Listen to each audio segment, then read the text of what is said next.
Hey everybody, welcome to another episode of Chief Concerns. I'm Marcus Dash, and right now, it's going to be myself and Jason, myself and Tasia. JD is not going to be on the show tonight. JD is right now with Chad. He had an emergency today, but just got some good news from JD that Chad is doing well. Chad had surgery today, and he is doing just fine. But yeah. So JD will not be joining us tonight. It'll be myself and Tage will be joining us shortly. We'll be getting into all sorts of things. Obviously, the Olympics, the whole flag thing. Definitely got to get into that. The Tush Push vote today, how that passed, and how the Chiefs were one of the 22 teams that voted against it, which was funny. And then Brashard Smith, how he's getting some love national media-wise from Louis Riddick on ESPN.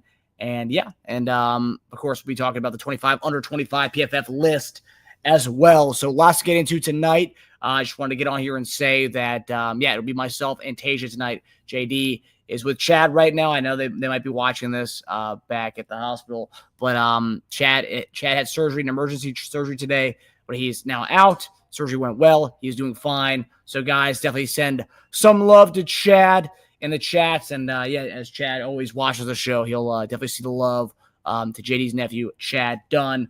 But yeah, guys, so I'm going to roll the intro now. I just want to be able to get on here and let you know what's going on. So I'm going to roll the intro now, and when I come back on the other side, we'll begin talking about the topics of the day, and I'll get to some of your comments. I see a lot of people in the chat already. So I'm going to roll the intro right now. Just want to get on here and say what the lay of the land is for tonight's episode. Lots to look forward to in tonight's Chief Concerns episode, so looking forward to it.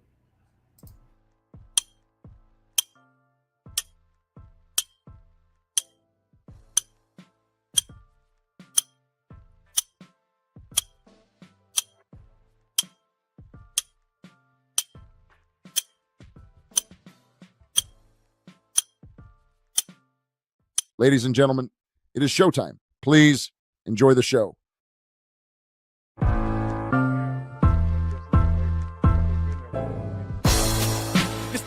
Where the treats is this the passing of the torch, right? Is this what this signifies? It comes down to that front office and what they feel is most important. The champ is here. We've touched down from a higher plane. Why you landed here? We always look forward to that week because it was always intense. You know that we ain't coming back. We got you. The man, the myth, the legend, Dante Hall. My favorite player growing up was Dante Hall. I love you guys in the show, but Dante was my guy. Get the dashing because you done on the warfare.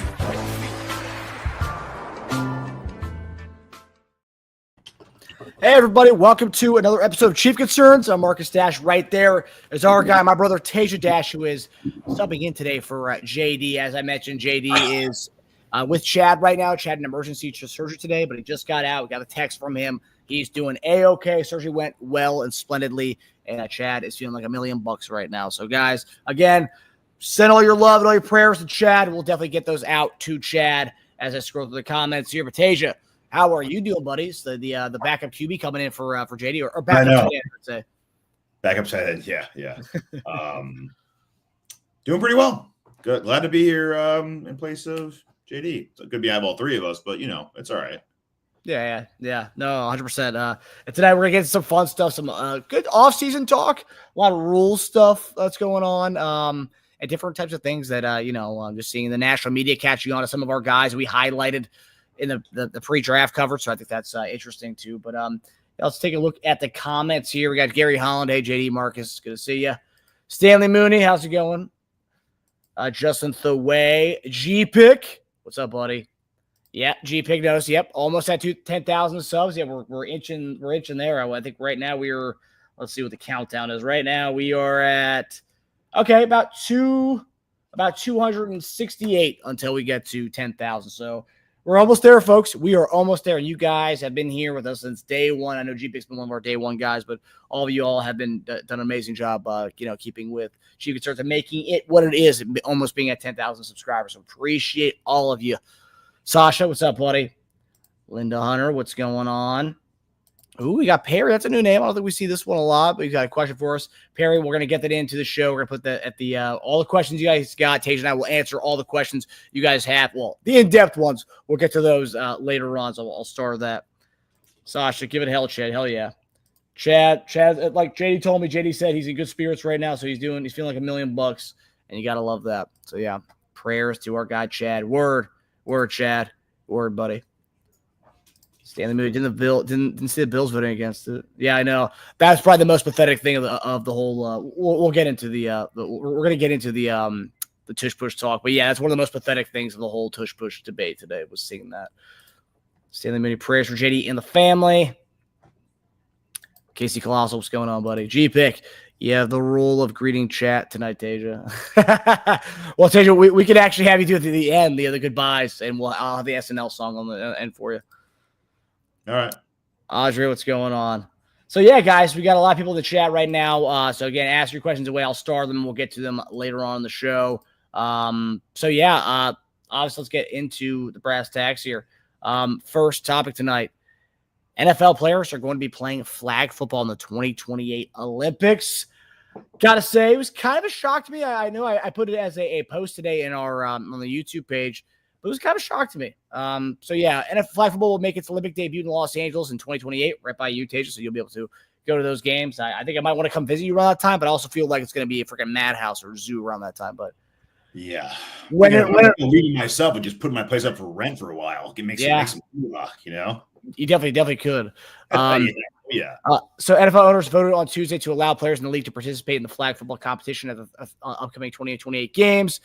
32-0. So there was no owners that voted against it. It was a unanimous 32-0. And you see these guys, they don't vote unanimously at all for anything.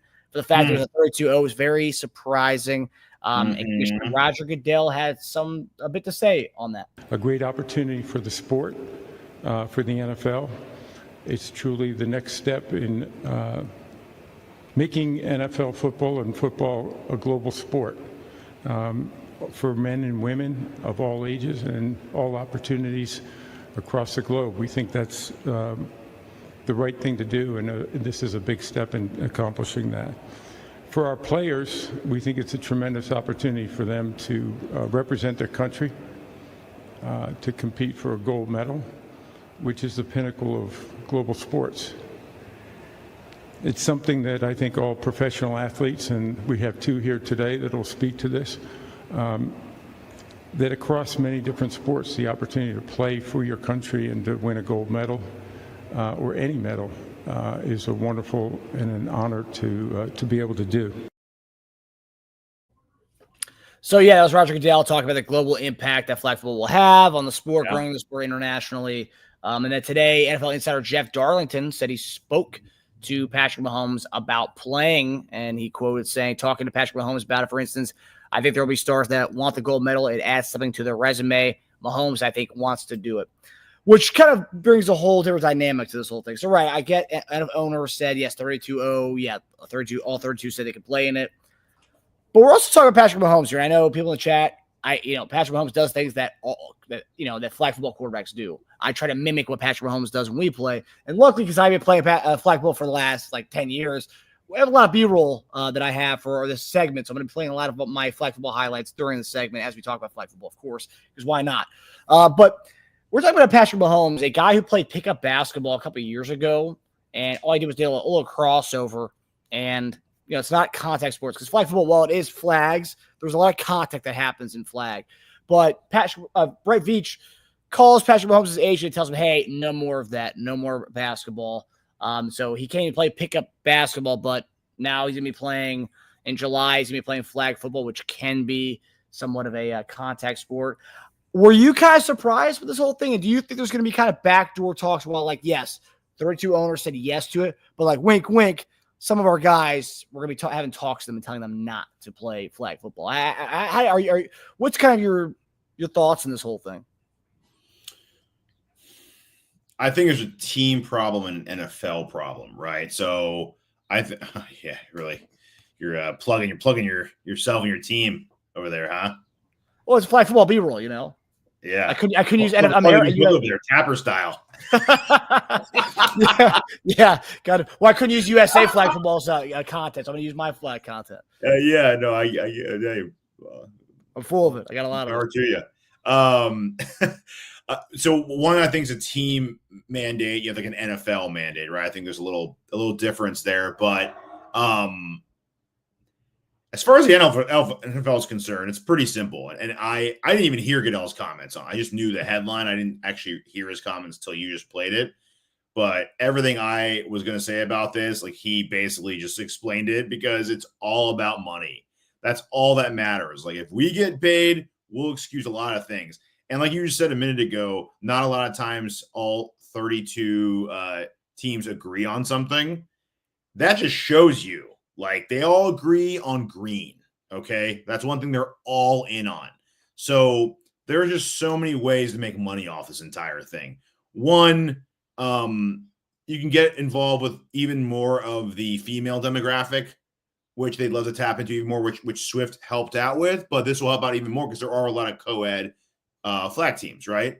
And then you just talk about the actual Olympics itself. So the marketing of the international, I mean, he just wants to expand, and this just helps.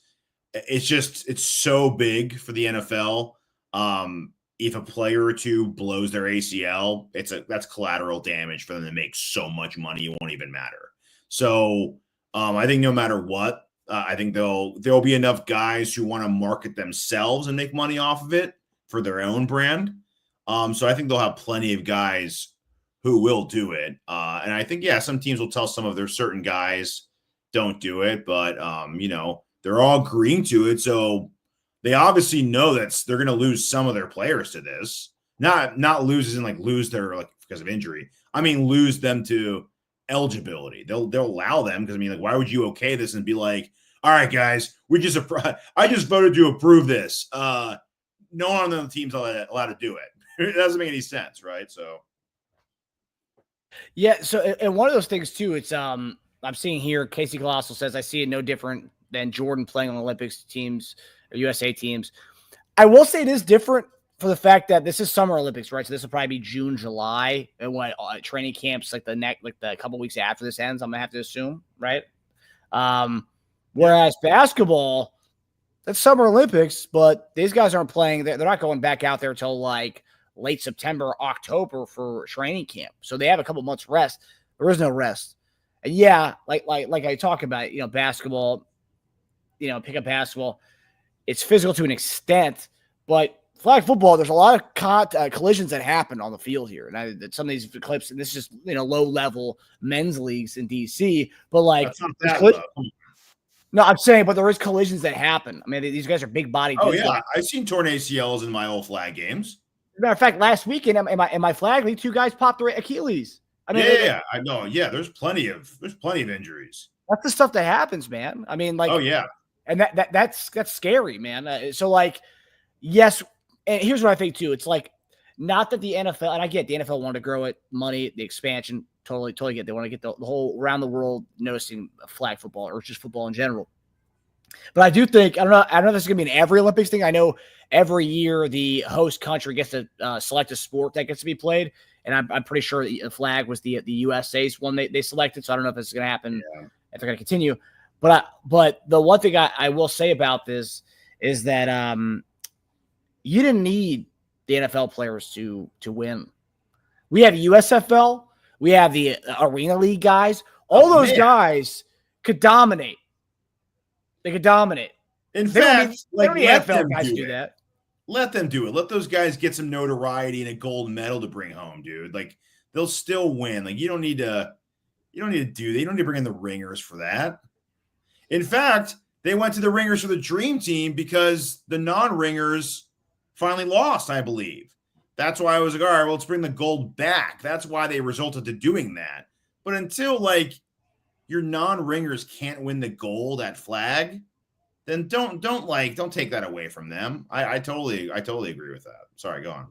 No, that's it too. It's like you're giving these guys, you're giving these guys exposure, right? So the guys who are playing in the USFL, who are playing in the NFL, but they can showcase themselves on an Olympic stage. Yeah. And that's giving them added exposure. Not to say that all these abilities in flag or translate to NFL, because it's not the same thing. I mean, it's 7-on-7 football is not the same as real football, and flag football is not very different than the NFL football. So, like, it's just one of those things that I think it's awesome. I think it's cool, but like it's injury risk big time, and that's one thing that's. You might even get guys make teams because of that. Like, let's say like an international quarterback that no one's ever heard of before goes out there and just like dominates the U.S. cornerbacks and like just throws them all over the field. I mean, they might get a tryout for an NFL team after that. 100%. It's like you know how what was that movie that John Hamm did, the $1 Million Arm? Where the guys goes to India to find the dude who can freaking throw a 90 miles per hour fastball. Cricket.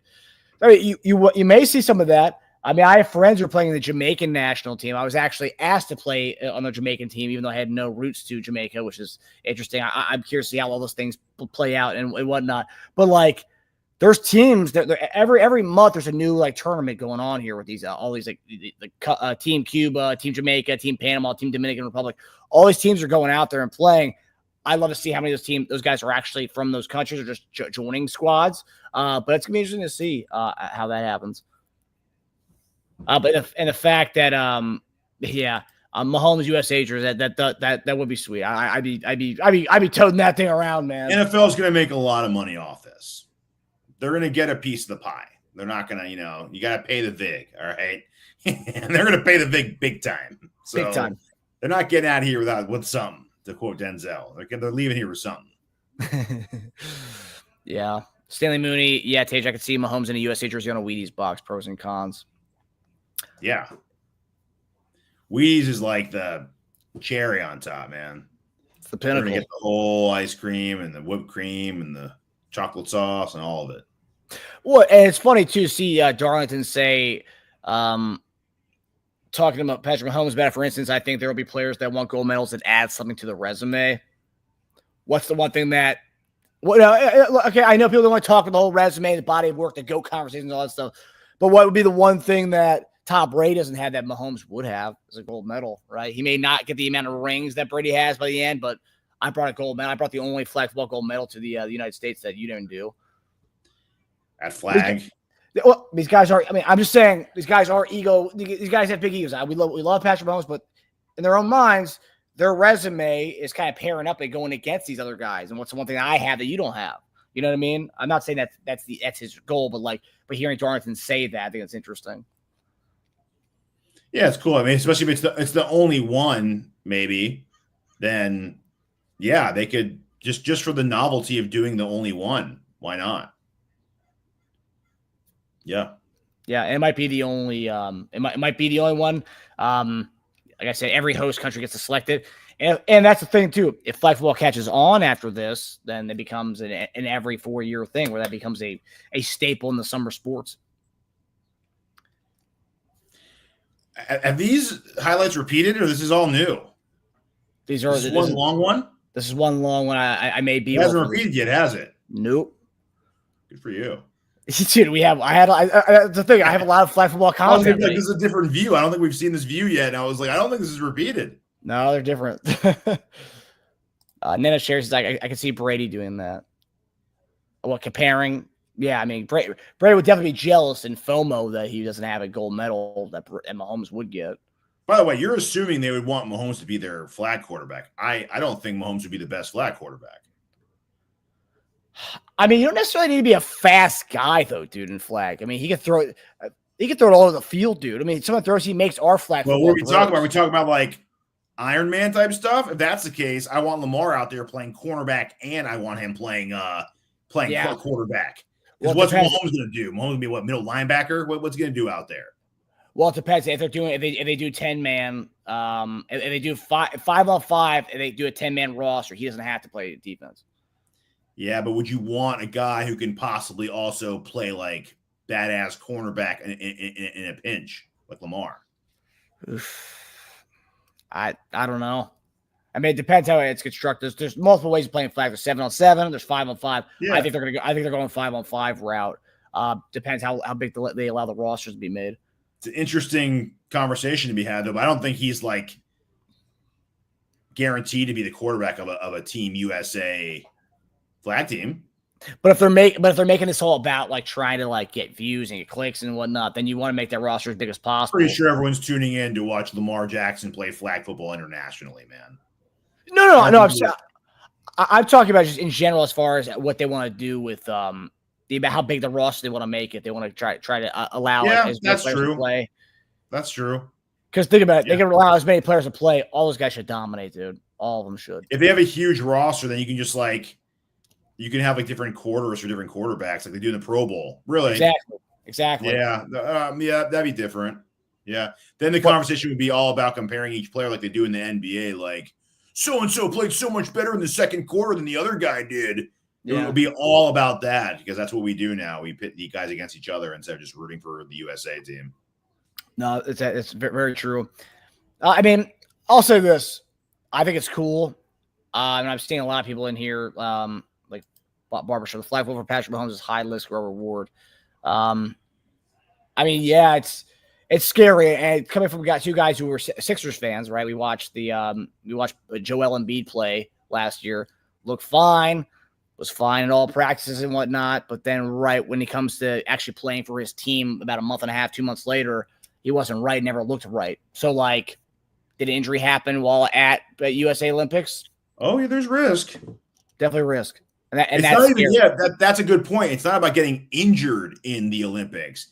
It's, let's say, a lot of these guys offer off-season surgery.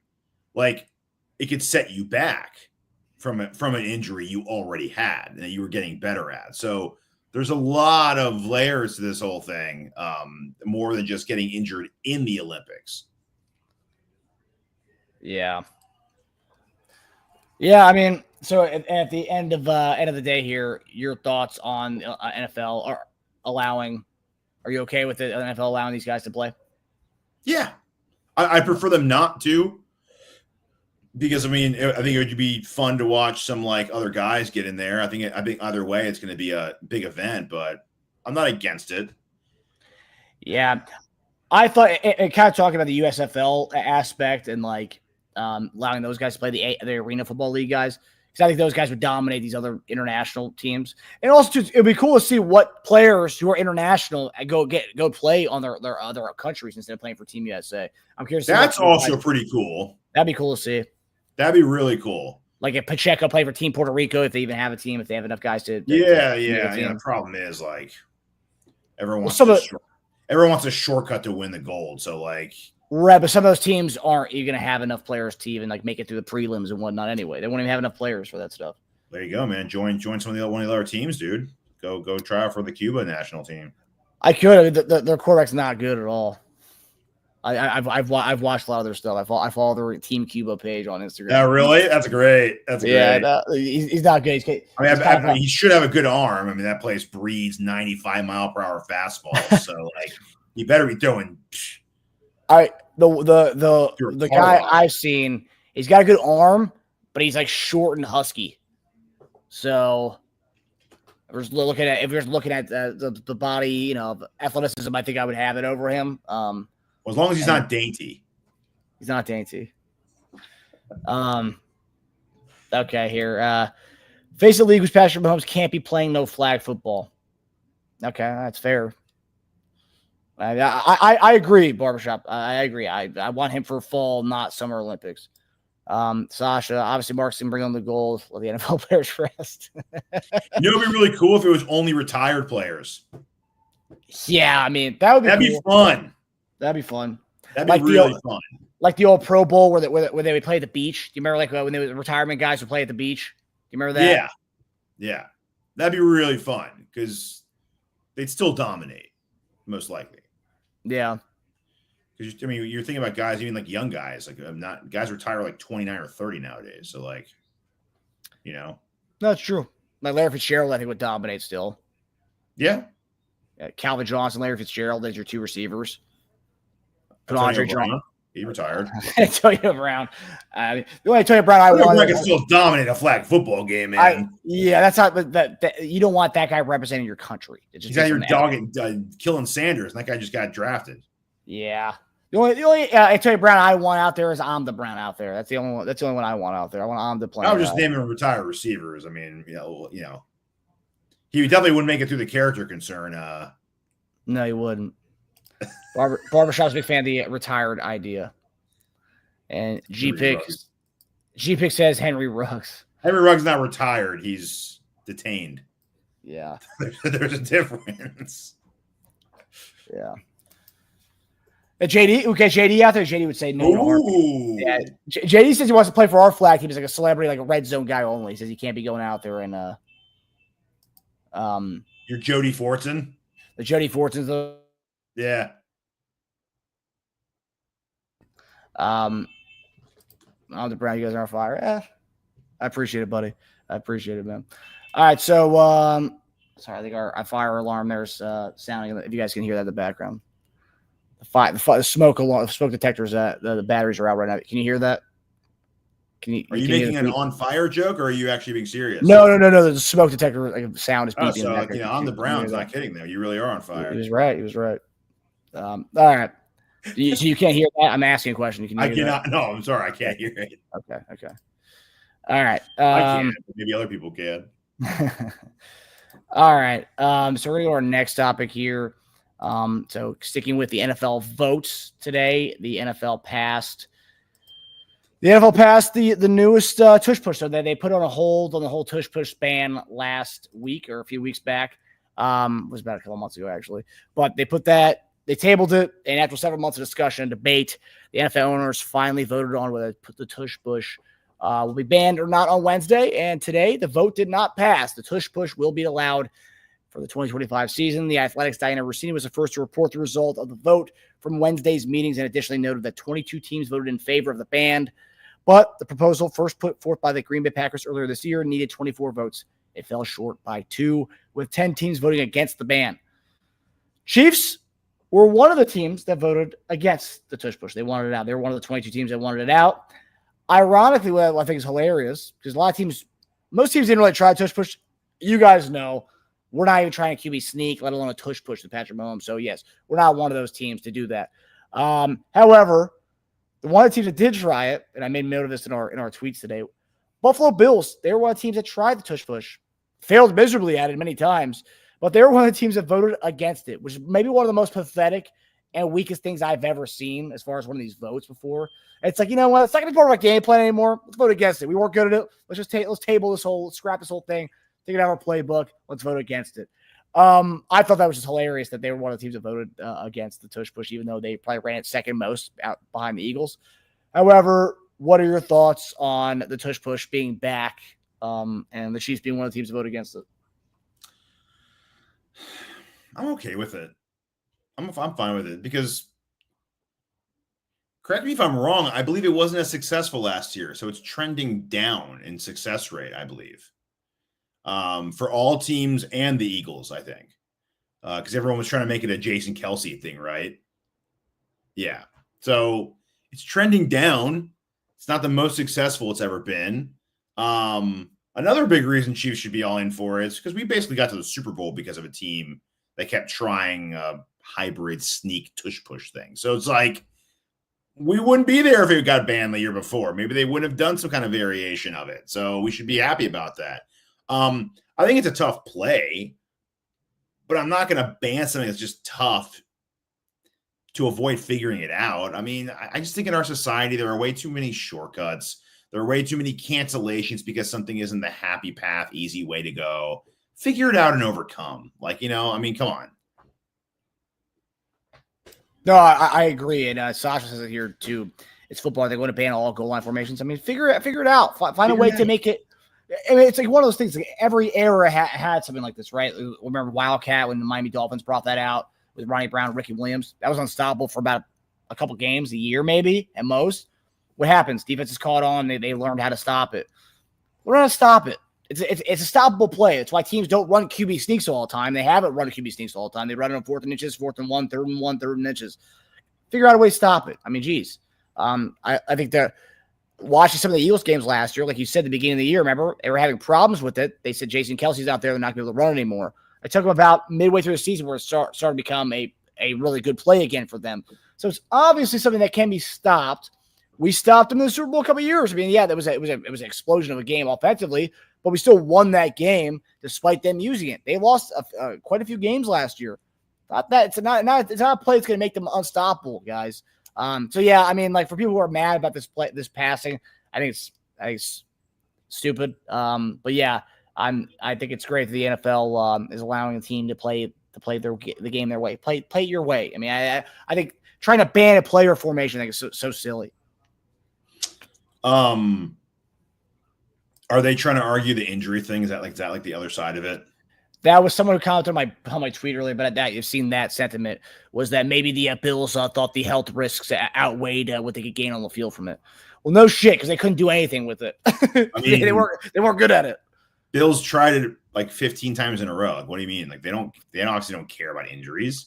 Oh, what other teams can get injured, but don't injure our guys? Like that's stupid. That's a BS reason anyway. We all know it's not because of injuries. It's because of competitive advantage that a team has. But here's the thing, like these guys get paid so much money from coaching to players. Spend more time with it in the offseason and do it. Just do it. I mean, you might see an explosion this year. I know we've said that before. Oh, everyone's going to be doing it. But now they couldn't get it banned. They're like, all right, we're spending a week in training camp on this, man. We're going to be the Tush Push masters after this. So just do it. We can't. I see why we didn't do it, but we can't. I think not with Mahomes at least. No, now Mahomes. I think we did with the Belldozer with Blake Bell. I think we did a Tush Push. Maybe not the exact Tush Push.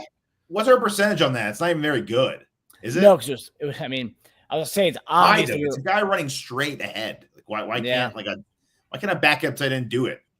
I don't know.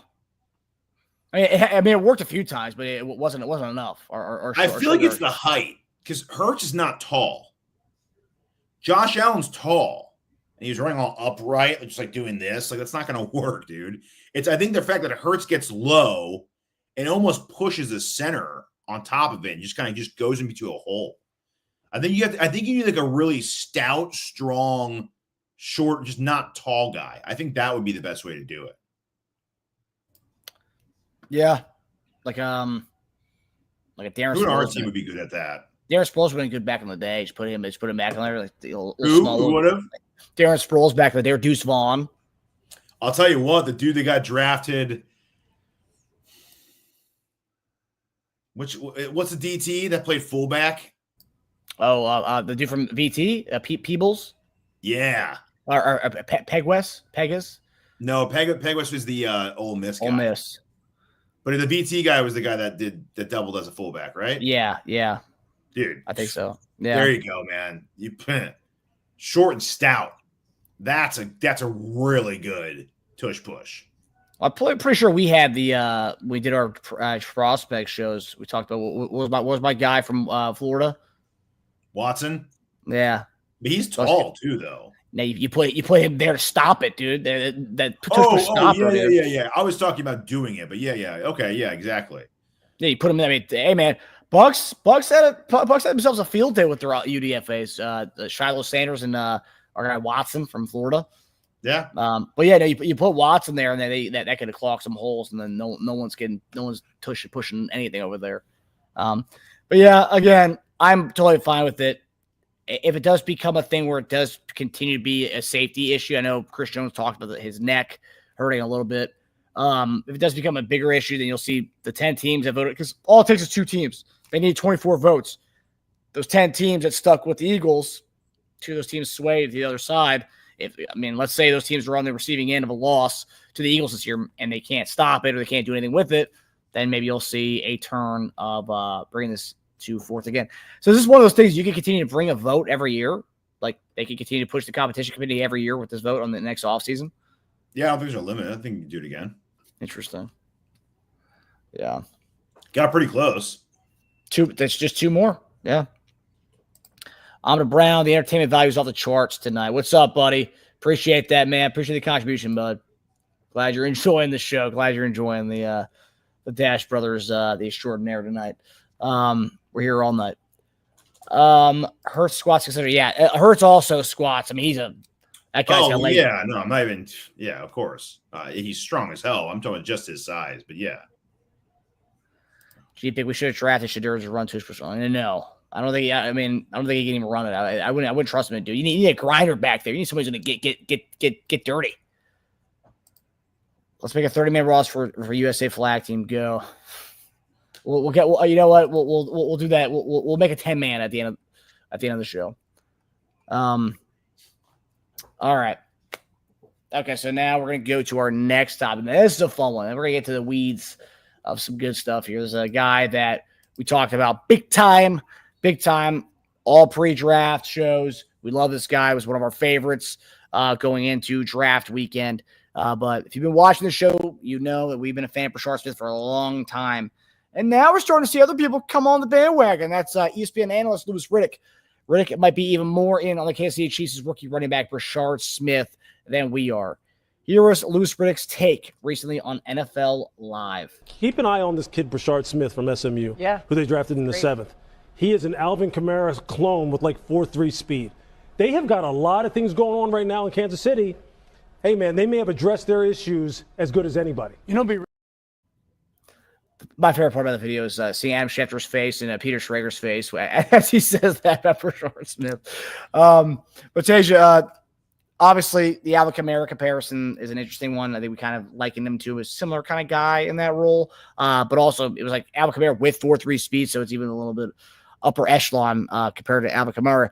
But Louis Riddick, if you guys know about anything about Louis Riddick, he has ties to Brett Veach. He has ties to Andy Reid. He worked in the scouting department with Brett Veach in Philadelphia. So he's pretty tapped into what's going on in Kansas City. What do you think of the Kamara comparison?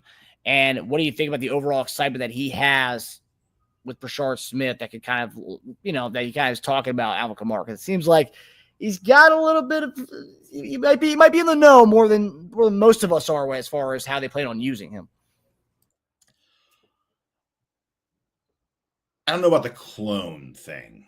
Kamara had 20 pounds on Brashard Smith coming out of college. That's a big difference. Their scores are pretty similar if you look at them coming out of school.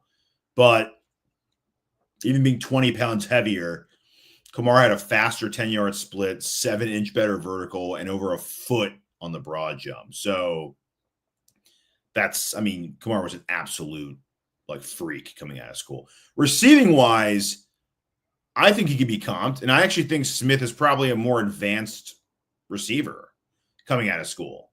Kamara was just so much better between the tackles. He just had that. He was just a better runner. He was bigger. 20 pounds is a big difference for the same height, actually. Both had slight vision issues coming out of school, so they had similar complaints. It's just that Alvin was just so much more polished because Smith only did it for a year. Now, I would have to go back into the archives for this, but how did Alvin do his first year as a running back? I bet you Smith would look better than him. So it's tough. Smith's a tough comp because you have to really see the potential there. And maybe that's strictly what Riddick's doing. But purely of what we've seen, I wouldn't start going to Alvin Kamara comps. Now he could be our version of that, or version of Gibbs and a player like that with having the similar type of role on our team. But the whole clone thing, I get a little too far with clone. I don't like that word. But I guess my whole thing, I forget about the comparison angle to it, but the Alvin Kamara vibes being utilized in the same way. Alvin Kamara, our version of it. Yeah. Oh, totally. Not this year, I don't think. Which is kind of the way Darren Sproles was utilized over there before there was Alvin Kamara there, which is kind of the way Reggie Bush was utilized in New Orleans before Alvin Kamara was a thing. So those kind of ways, love that. But I think what I like about this more so than the comparison itself was the source it's coming from, right? Because you mentioned the connections that he has with Veach and Andy Reid. He was one of the first ones that was all over Patrick Mahomes. Like, wait till next year. Wait till they have this guy in number 15. He's gonna be a big deal. He's gonna be a big deal. He's always a year ahead of the curve when it comes to these things. So maybe not be this year with Brashard Smith, but it seems like he's hearing something from these guys where he has a vision of Alvin Kamara, and that kind of excites me that this is coming from Louis Riddick. What do you think about that? I love. I had in my note. I love that Riddick, a guy who knows his stuff, is saying something like this. It's great. He does know stuff. in a pure inside the locker room way and just an overall player eval way. So I love that he's saying that. And a lot of these guys play the long game with people. So he's not talking about this year. So I guess part of my apprehension about saying he is going to be all these things, I think it's more about this season, because I just think we're gonna keep him more of like a special teams and then situational back type guy. But going forward into the future, yeah, I think he does have that kind of ceiling. I mean, thinking of how raw he is at running back, and he had a really good year at running back for how raw he was. And his receiving is, they call it the best receiving back in the draft. So I think he has that kind of ceiling. There's a reason why, you and I gave us A's, and JD gave his B, right? B. That's his go-to is B. Not B plus. Not a big B plus guy. He's a big B guy. Yeah. But just looking at the overall running back room, obviously on our Monday shows, we're going to get into the position groups, and we haven't gotten into running back yet. How many running backs do you think we're going to keep? We've had this conversation before. It's tough, man. I'd say because right now, let's talk about it. Right now. It's Hunt, no order. Hunt, Pacheco, Eli Mitchell, Brashard Smith, and Carson Steele, and I believe we picked up one more running back this week. So let's forget about that for a second. Four. You're going to keep 4? First 4. I think there's a chance Eli Mitchell gets cut, and you go 3, and then maybe if we got to see how they look in training camp. Yeah, no, I'm saying I think Brashard Smith. Go ahead. No, I'm saying I think I could see a way where he is cut, goes to our practice squad in Eli Mitchell. I mean, he wasn't a highly touted, sought-after guy this offseason. On a veteran deal. I mean, judging him type deal. Yeah, I know, but aren't all of our guys on 1-year deals except for Brashard Smith at this point? Yeah, but he's the only one that hasn't been in the system before. And guys who come into the system, like Ronald Jones, don't make the team or get cut early. But that's the only example I can think of from those guys who are coming into the system. I think if Eli looks better than Kareem Hunt, he's going to make the team over him. I don't think Hunt's going to get any allowances because of what he did for us last year. I think Eli, how he does in camps, how he's regarded. But I think he is, if he's not on the plank, he's near the plank. So he's got to perform right. And I think he knows his job's on the line. So I think he's gonna have to come correct. I think Smith is probably, it's funny, Smith and Pacheco are the safest, I'd say. Smith, because he's probably going to be our kick and punt returner. And he gives us something that no one else gives us, which is like that receiving back versatility. I know Hunt can catch out. There's a difference between catching out of the backfield, having that ability, and being a dynamic receiving back. Hunt can catch out of the backfield. Brashard Smith is a dynamic receiving back. We don't have that anywhere else. So we just don't. So he gives us something in special teams and receiving that no one else gives us. So Brashard Smith is highly, highly important for our team. I just think Pacheco's probably next there because he's got the most juice, and he hasn't made his money in the NFL. So this is huge for Pacheco to get his next contract with us or anyone else. Because running backs, it's not a guarantee you get paid again, man. It's not. Every year could be your last before you're unsigned in October. Yeah. And also, too, you bring up a good point that he's going to add something that the other guys won't do is the return factor. Being able to be a kick returner and punt returner. Talk about Brashard Smith. I think he's got a little bit more juice. He's more of a receiving back than all those other guys are combined. Faster than all of them. I mean, I know Eli Mitchell at one point was a speed demon, but he's had a lot of leg injuries over the last few years. But Brashard Smith brings the return caliber and return aspect to his game, which also adds to his kind of overall make to his game. So I do appreciate that and love that about Brashard Smith. So yes, I do agree with you. I think he is amongst the safest in that running back room. Demetrius Spence, is Carson Steele a running back or a fullback? Well, they listed him as a fullback last year, but if you watched him block last year when he was playing not in the preseason, he didn't block like a fullback. So I think he's more of a running back than a fullback. I think there's the way to try to keep him on the rosters by saying he's a running back fullback hybrid. I could see him not being on a team. So keep in mind, guys, there's a chance that Carson Steele may not be a Chief next year. So keep that in mind. So Mitchell and Brashard Smith basically were in the same 40 time coming out. 4.39, Okay. 4.38. Okay. And Mitchell's probably gone a little bit down with the amount. Yeah, I'd say he's not 4.38 at this point. No. Yeah, he's not a fresh 4.3 anymore. No. He's probably the second fastest guy. Yeah, I would agree. Yeah, I would agree with that. Yeah. Yeah. Thoughts? Carson Steele probably out. Yeah. Okay. Practice squad. Yeah, definitely practice squad. Yeah. Definitely practice squad. So yeah. He's listed as a RB, but Andy tends to use him as a fullback more often. Yeah. Yeah. We're keeping 4 running backs. I don't know if we're keeping a 5th at a fullback. Yeah, and then JD thinks we're going to keep 7 receivers. I definitely don't think we're keeping 5 backs. No. A quarter of our roster is running back, fullback, and receiver. Yeah, and then 4 tight ends on top of that. Yeah. Yeah, I don't know about Stanley that. Mooney, running back room is full, earn the spot. Yeah, exactly. Exactly. May the best man win. Yeah.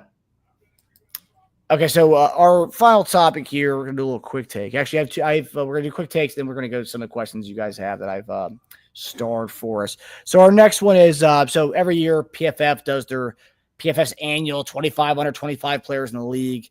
Came out this week. Chiefs only have 1 player on that list, and that was Trent McDuffie. McDuffie went from 10th last year to 5th best player on the 25 under 25 list. McDuffie went from being top 5 nickel cornerback in PFF overall grade for Steve Spagnuolo's defense in 2023 to a top 5 outside cornerback in 2024. He's the NFL's highest graded cornerback since 2023, which is pretty nuts. Pretty nuts. McDuffie's something special. Yeah, and Lance wanted to get rid of him a couple of months ago. He hears that. That's all McDuffie hears. Like, what? I can't hear you.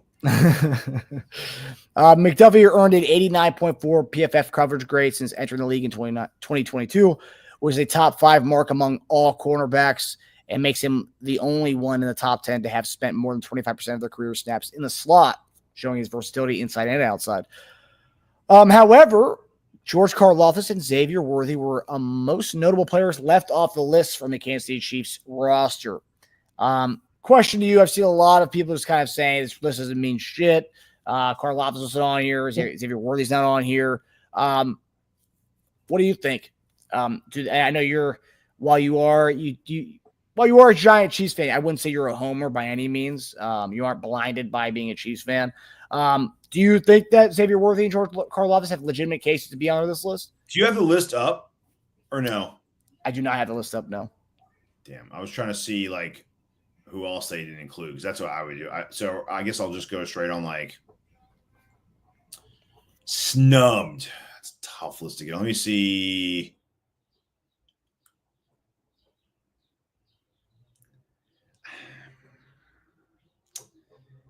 I'm just going to go I'm going to go player for player on guys who are on that list in the same position.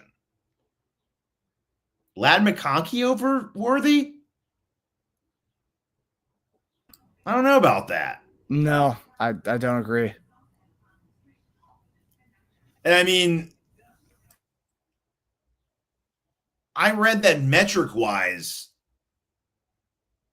Achane wasn't that great last year compared to his previous year. So, I mean, he was just getting like force-fed every single time, like 9 reception games. I remember I played against him in fantasy. I'm like, dude, he had like 27 yards, but like a 15 in fantasy. How the hell is that possible? It's a product. No other weapons on the team. That's a product of. Yeah, he's so good. They keep drafting running backs every year, right? They traded up for Jalen Wright, and they got what's his name this year? They got someone else we just talked about recently. They drafted someone like pretty well known. Was that Texas Tech running back, Brooks? Oh yeah, I think it was Dolphins draft. Ollie Gordon, JD's boy. Right. So, yeah, okay. I I don't know, man. I think that's close. I would say Worthy over McConkey. Karlaftis. I'm looking at the list here. Yeah, dude. I put Karlaftis over Laporta. Laporta wasn't that impressive last year. He had a down year. That's weak. They put Laporta on there. Yeah. But just looking at so you have your Worthy numbers. So I'll just go here. So during the 2024 regular season, Worthy recorded 79 touches for 742 yards and 9 touchdowns. If you include his postseason production, Worthy tied Tyreek Hill for the most total touchdowns by any Chiefs rookie in franchise history with 12. He even earned the Mac Lee Hill Rookie of the Year award in Kansas City after his performance in 2024. Because he's a young buck, dude. He's only 21. So yes, he's got plenty of years to make this list. Hopefully this year it'll be on there. But 157 yards in the Super Bowl, 2 touchdowns. I know it was blowouts, but doesn't Super Bowl performances not take into account in this whole thing? I don't know. So McConkey are you looking at Worthy's numbers right now? I was. Okay. Yeah. No. We'll compare. Yeah, I was comparing to McConkey's. Okay. I'm going to go 82 catches. 59 catches. Yeah. 1149 yards. 638. Yeah, 7 TDs. 6 receiving TDs. And he gets utilized in other ways, though. He also had 3 rushing touchdowns. Okay, yeah. Look, production-wise, McConkey beats Worthy out if you're just going by that. But they had nobody last year. They had no other weapons. I know. Yeah, I think part of that was just volume. They both looked really good to end the year. Yeah, G-Pick wanted to know other receivers on that list. Other than Brian Thomas and... Like I said, I have Puka,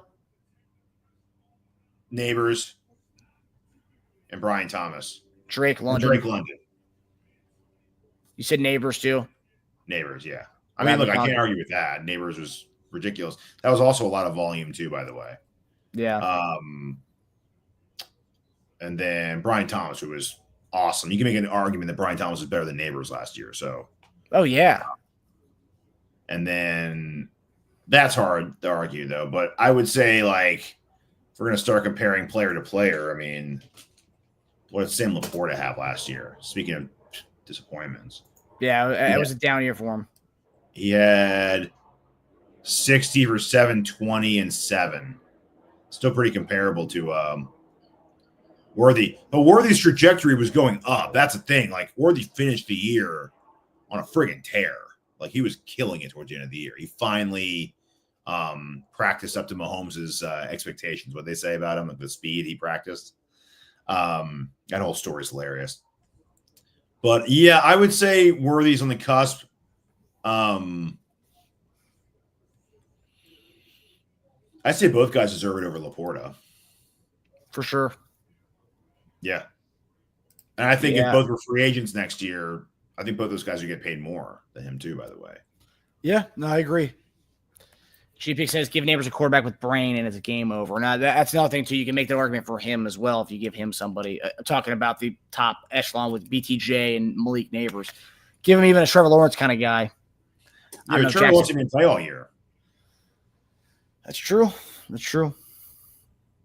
But I think Jackson Dark could change fortunes over there. Yeah. Or just be another excuse for Neighbors not to be even better. But Neighbors was getting peppered. He was also that McConkey, just getting the ball he was getting 15 targets a game at one point. You could be a bad quarterback and do well on that.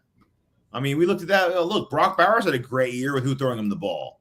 Yeah. Jacoby Myers had over 1,000 yards and 90 catches last year with who throwing him the ball. So, if you get peppered every time, I don't care who your quarterback is, you'll have stats. And that's the thing with the Chiefs offense. You're getting it's a spread around. Even though last year was kind of a lot of injuries, it's still a spread around kind of offense. And two, he was a rookie, so he wasn't getting the volume that a lot of these other guys are getting. I will say this though, there is room for him to kind of take his game to the next level. And you kind of saw it a little bit in that Super Bowl where they kind of let it go, cut it loose, and that's kind of what they were saying they're going to do this year. But last year, Mahomes targeted Worthy on throws of 20-plus yards 16 times and only completed 3 such passes, which is pretty wild. Only completed 3 of 20-plus yard throws of the 16 he threw to him. I disagree, G-Pig. I don't think you need to have that accurate at quarterback. I mean, a curl route and a slant. Don't tell me the Raiders quarterbacks were accurate last year. Come on. They weren't accurate, but Bowers and Myers had great seasons last year. So I really don't think you have to be that accurate of a passer. The Raiders and those 2 guys' seasons proves that. And Neighbors still had a great year. You get 150 targets in a season, even if you're not that accurate. I mean, you'll still get a lot of those catches. But, in defense of the list, too, I mean, it's one of those PFF by their metric lists, right? They're not factoring in potential or trajectory or how well they did. Or playoffs. It's purely like by the numbers, which is why McConkey looked good on this list because he does have some good metrics on his side. So I get why they did what they did. But it's weird. I didn't think Achane, I guess they're going by both their years. But yeah, interesting. Give Worthy some time. I think he'll be on there next year, especially if him and Mahomes kind of get the rapport down. It's all year one of that chemistry between the two of them. Yeah, and honestly, I mean, look, Worthy did have some rough games, like games where he should have had a much better game, but yeah, I remember that one. Pounds. Yeah. He had a few of those. Like, I mean, Worthy. You just give him like a better footwork on like 5 catches, he'd have like 200 more yards and like 3 or 4 more touchdowns. Isn't that crazy? Mm-hmm. You're talking about him with like a 60 for like 800-900 season with like 10 touchdowns. He'd be on this list if he did that. Yeah. Kathy is the guy in Frisco. He on the list. Ricky Pearsall. No, Ricky Pearsall's not on the list. No. He barely played last year. Harrison's not even on this list. I mean, he had a bad year, man. Yeah, so I mean, when I didn't see him, I was like, they're not going by potential at all because it's strictly on their metrics. All right, so we have some of your questions you guys asked throughout the show before we head out of here. Okay, so Perry, what's up, Perry? Question: do you think Juwan Taylor will be a great flag football player because of all the flags he collects? I mean, probably not. I mean, that doesn't give you the pooling, the aspect of it. I don't know how good of a pooler he is in the flags. He's good at holding them. There you go. Yeah, but Perry, he'd be a good ref. Yeah, Perry, good one, buddy. Nice jab at Juwan Taylor, right tackle there. G-Pick, question for Tasia. Tasia, does Major Williams make the 53? I asked this question on Monday, but I want your input. Tasia, I don't know if you were listening to the episode, or I don't know if you was following the chat that episode. The fans love Major Williams. They are huge fans of Major, so I think everyone is bought in on Major Williams, especially being one of the only guys who has the ability to punt return, because most of the other guys are just kick return guys only. But what are your thoughts on Major Williams and the whole safety room as a whole? I did like his vibe. I think I'm rooting for him, but we have a tough roster, man. We have a really good roster. We hit home runs in the draft. We made a lot of good signings. You're talking about maybe Mitchell being cut at some point. Like it's going to be really hard to make a team this year for us. Again, I'm rooting for him, but that's going to be hard for me. We'll have to get closer before I can make a definitive yes or no on that. I'd lean no slouch on him just because of our roster being as good as it is. I get that. I agree. But that safety room's pretty bad. I mean, not bad, but safety room's not like – it's not deep at all, that safety room. We're talking about Jaden Hicks, Brian Cook, and Deion Bush. And Shamar Carr kind of plays all over the field. So, man, I don't really classify him as safety anymore. But Hicks – say the list again. Hicks, Cook, and Deion Bush. At safety? Yeah. Edwards too, right? We re-signed Edwards again. That's true. Mike Edwards is the other one, yeah. But also a veteran minimum deal that just happened a month ago. I mean, it's not a lock by any means, is what I'm saying from that. No, it's just more tough competition. A guy who was an integral part of our defense that year is important. Yeah. Yeah, it's tough. Yeah, it's an interesting room as a whole because top talent's not like the best, and like the middle guys, the Brian Cook. I mean, I don't think he's really done much, to really say, oh yeah, Brian Cook's a must. No, yeah, but he's certainly not going to make the roster over Brian Cook. No. Dimitri, I mentioned Connor Chamari, but he kind of plays all over the field. He's not just a safety, he's kind of a do-it-all guy. So I don't even want to classify him as safety anymore. But yeah, secondary as a whole, yes, there's a lot of guys there. I like Tasia said, I do hope Major Williams does make the team, though. I think yeah, definitely a fan favorite. Good story to root for, 100%. Yeah, friend of the program. Oh yeah, we love those. All right, Laura Zinzer. Any news on Jared Casey, fullback tight end from Kansas, invited to minicamp? Invited to minicamp, has not been signed. So, and that was a couple weeks ago. So, it hasn't been signed yet. And I believe they already have the 90 guys. If not, they're at 89. So, yeah, it does not look like Jared Casey is making the team as of right now. Things can happen later on. If a guy gets hurt, they can bring him on. But yeah, no Jared Casey. All right, Casey Colossal. So Casey Colossal got a question asking about a 30-man, but I'm not doing 30-man. We're going to do 30-man. Let's do 10-man. A 10-man team right now. Okay. Travis Hunter. Oh, that's a real good one. You like that? I love that. Yeah.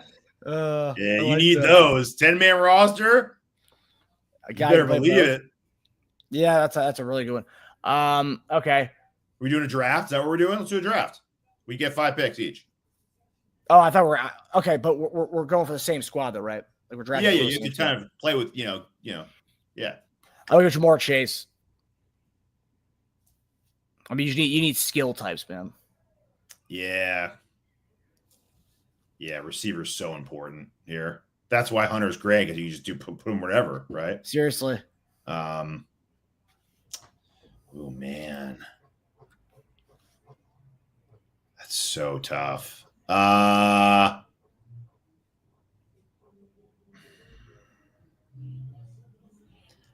going. You should have a bunch of them. I'll go Jefferson. I was gonna go this guy, and GP just said it, Tyreek. Yeah, I mean, 3 years from now, is he gonna lose his speed 3 years from now? No, he'll still be a dominant flag football player even 10 years from now. But he'll like the Magic Johnson on that dream team on his way out, passing the torch. I mean, our receivers are pretty money at this point. Let's go. Let's try to switch it up a little bit. You got too much defensive love or offensive love. Oh man. Would you even go like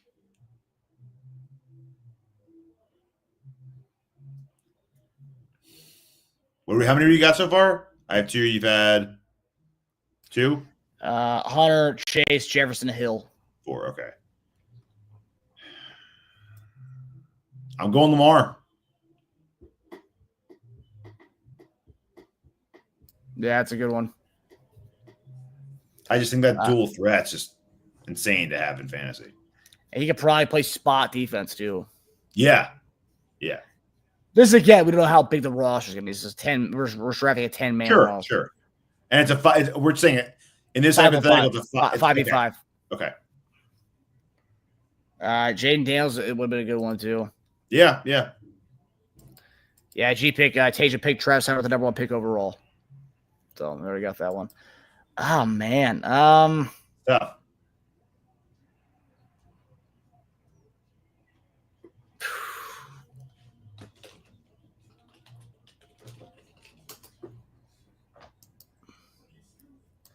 This is really tough. Edelman back in the day would have been amazing. Yeah.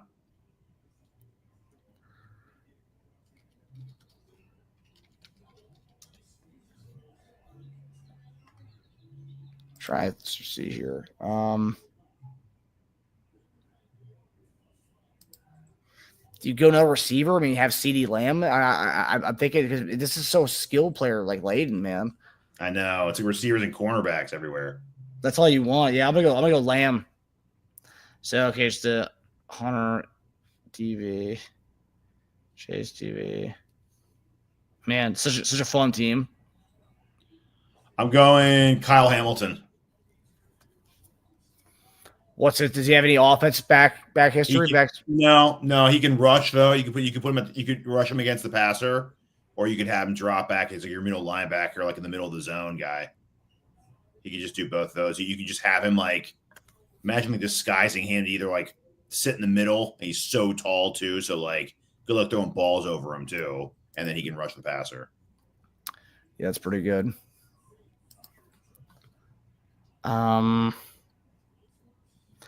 You know what? If we're going to go defensively like that, I think Fred Warner would be interesting too. Middle of the field guy. Yeah. You don't like that one. I'm just trying to think like what other teams are going to do. They're going to just be really small, quick, darty players. You just need to like keep up with them and stay in front of them at all times. I'll tell you what, McDuffie would be a great flag player. Mm-hmm. Sticky, blitz, middle of the field. I'll go McDuffie. Is that it for me? Yeah, I think right. Yeah, I'm done. Yeah, you're done after that? We didn't do any running backs. Yeah, flag. You don't only need any running backs, man. Yeah. Man, Brashard Smith would be a badass one, actually. Yeah, he would. Yeah. Brashard Smith, Deuce Vaughn, yeah. Yeah. Those would be the ideal types. But with the guys we have, I mean, you put Tyreek as your center, dude. Yeah, you could. Good luck with that. Brock Bowers at center, too. Yeah, I was thinking of going tight end, but I just think we already have such big targets who play receiver. It's not even necessary. So you have McDuffie. So we have McDuffie, Travis Hunter, Kyle Hamilton, Fred Warner on our defense. It's pretty good. Yeah. I mean, having Travis Hunter is a really good one because that allows you to do a lot. Yeah. Man. Yeah, my last guy, I don't even. Amon-Ra St. Brown. Amon-Ra is actually a fun one to have. So just in case anything happened to like Lamar, you're not going to draft the quarterback? Yeah. I would say selfishly. Guy who could also play other stuff and be useful. Yeah, I want our guy though. I want Mahomes out there. Yeah, no, I hear you. But Demetrius Spence is a good one with Kyler Murray. Kyler Murray would be good. Kyler Murray or Daniels would be fun. Daniels probably be better actually than Kyler Murray. He's got the height. Yeah, you can put him on defense if need be. Yeah, I'll go Daniels. Or any other like Josh Allen. No. You need speed. You need speed and arm. I'd even go like a backup quarterback out there before I go Josh Allen. Josh Johnson or something. Josh Johnson in his prime. Exactly. Yeah. Go Mike McMahon, dude. Mike McMahon. Yeah, with speed. Hey, I think his 40 time was pretty good. What's Mike McMahon's 40 time? Look at Mike McMahon. Dude, it wasn't fast. He's a 4.8, dude. Hey, 4.7. Okay. Get off of him. Yeah, it's not speed. Wait, hold on. Time. Wait, hold on. 4.57. Oh, really? You take it back. It's pretty good. It's damn good. 4.57. It's not bad. There's some respect. Where does that rank with like quarterbacks coming out now? He might have been one of the top. Sneaky athletic. Yeah. Combine results QB. 2025 combine results. Let's see. Quarterback 40 time. I mean, like 3 of them ran. Hey, he would have been the fastest one. Oh, based on who ran? Yeah, I mean, it was only Cook. Yeah, it was only 3. Only 3 guys ran. But hey, man. All right, 4, 5, so 7. our final roster here. I'm marking it down. 1, 2, 3, 4, 5, 6, 7, 8. Who was your last pick before McDuffie? Kyle Hamilton. I have Hamilton. Hunter, Jefferson, Hamilton, McDuffie. Who was my last one? Shoot. Do you know DB?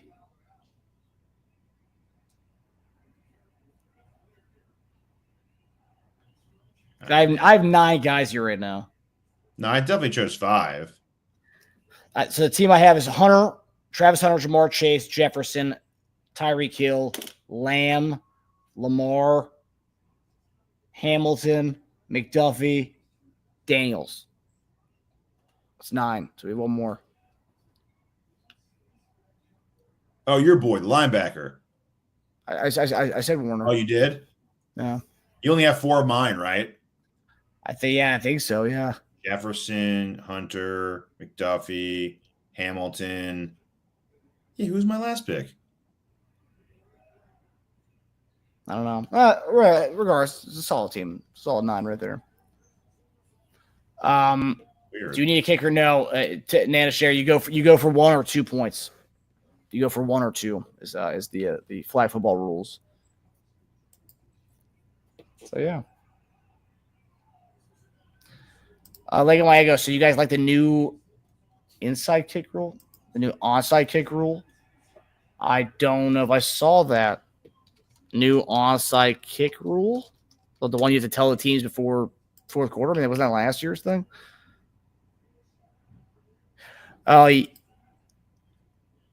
It's today? Huh. Onside kicks will also be taken from the 34-yard line instead of the 35-yard line. Interesting. Game of inches and yards, baby. Yeah, NFL implemented a new onside kick rule that allows teams to attempt an onside kick at any point in the game if they were trailing. Previously, onside kicks were only permitted in the fourth quarter. Oh, okay. Yeah, dude. I thought that was such a bad rule. Yeah, that was really dumb. That was so bad.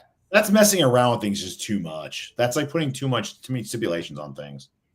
Yeah, you should be able to do it all game, which I'm glad they went back to. So, yeah. Yeah, that's dumb. That's dumb. I'm glad they changed that. Additionally, the onside kick will be taken from 34-yard line, and players on the kicking team will line up 1 yard closer to the intended receiving team. Interesting. Okay, slight advantage. I like that. No, that's I'm all for that, Lego. I'm all for that, my man. How to pronounce is Myles Garrett at quarterback. Who'd have the guts to pull his flag? I mean, he's an athletic freak. That's a guy. That's actually a guy you can play both sides, offense and defense. Amazing rusher, and you can put him at center and just have him run out routes. Yeah. Yeah. Yeah, it's true. All right, guys. Well, that does it for us on this Wednesday evening of Chief Concerns. We hope you guys enjoyed the show. Again, send your love, tweet at JD, and to talk about Chad, give prayers to JD's way and Chad's way. JD and Chad are doing well right now. Chad has got out of his surgery, doing splendidly, but that is why JD was not on the show tonight. But Chad is doing well. His surgery went great. And yeah, JD's going to show him all the love we're giving him on this show, and you guys are giving him in the chat. So tweet at JD, send out good vibes into the air, and send it down to Kentucky. We hope everybody's well. We hope everybody's well from the tornadoes that are happening in the Midwest. We hope everyone is doing great. And we hope everyone has a great and beautiful, long 3-day Memorial Day weekend. Enjoy it, get some rest, relax, go to the pool, get a tan, do what you got to do to get through this weekend. But we hope you guys enjoy it. We love y'all. Tasia, do you want to do the honors and doing the old JD goodbye? Yeah. See what I can do. What do we got here? We got G pick. We got Spence. We got Lego of my ego. We got Justin Zoe. Justin in parentheses, huh? Why is that? Let us know, Justin. About time. Richie Hall. We got Dub Brown. We got Nana Sherry. Kathy Welch. Casey Colossal. Good to have you here. Thank you for coming. We got the Nightbot. Always great to have the Nightbot here. Scrolling. A lot. Like I said, there's Richie Hall already. Sasha. What we got? Stanley Mooney. All right. What we got? Gary Holland, everybody. Perry. Got Perry here. Warp Speed, Mr. Zulu. We got Zulu. We got Laura Zinzer. We got Zinzer. Man. Justin Blackwell. Well, thanks for coming. What do we got? I think I did a lot. I think I did a good amount. I didn't do JD justice, but I think I did all right. All right. Well, if he didn't get to say your name, he loves you. We all love you. JD loves you. Yeah, thanks for coming, guys. The Dash Bros love you. And yeah, we hope you guys enjoyed the episode, and we will see you guys Monday. We're going to be talking about tight ends on Monday, the tight end room, which four are we going to be keeping. So we hope you guys enjoyed that, and we will see you guys on the other side. Love y'all. Have a good weekend, everybody. Tasia, love you, buddy. Love you, man. Love you guys. Bye, everybody. Hi, everybody. Thanks for watching. Subscribe here to get the latest from the show. Also, be sure to check out the best clips from Chief Concerns. And if you prefer to listen to the show, subscribe and follow us on Apple Podcasts, Spotify, and anywhere else you get your podcasts.